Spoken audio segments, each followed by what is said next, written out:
concept of resistance to fire. Can we go ahead and kill these lights? Is one as old as history itself.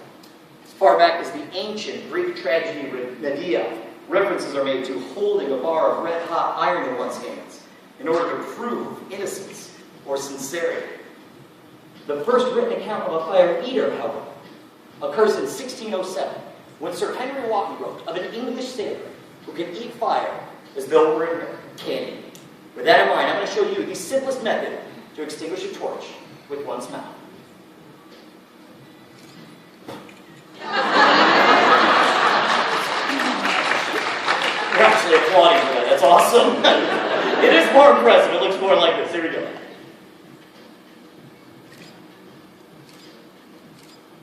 There we go.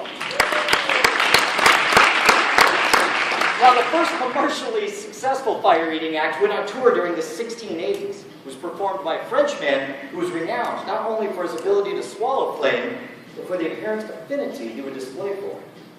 In fact, people claimed that his teeth and gums were so calloused he could actually hold burning torches between them, just like so. At which point his audiences went freaking nuts. It was awesome.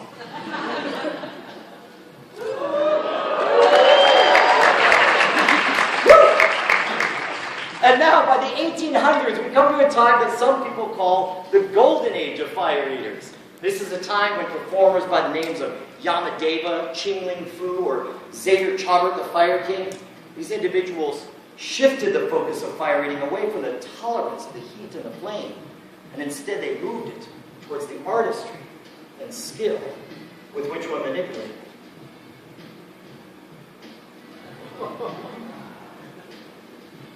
Here we go. Now, by the 1920s, the popularity of fire eating had taken a nosedive. In fact, Harry Houdini, of all people, called fire eating an art over which oblivion threatens to stretch her darkening wings. This is when fire eaters were kicked out of the theaters and into the streets, where in order to draw bigger crowds, they began to perform increasingly dangerous stunts, including the tongue transfer. Or perhaps eating twice the flame at once. That's a lot of fire. Here we go.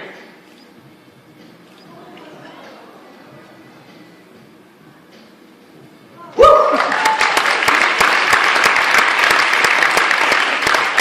And now, I'm going to conclude this demonstration by showing you guys the single most difficult and dangerous fire-eating stunt. This one's called the human camel.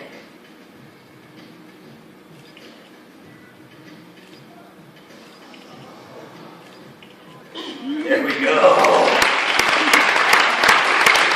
Yes, let's one more. Like, we don't care. You're the dumbass with those sticks. Go nuts. A while ago, I wrote a book on fire eating, and when I did, I discovered a combination of feats that's become my favorite thing to show people. Check this out.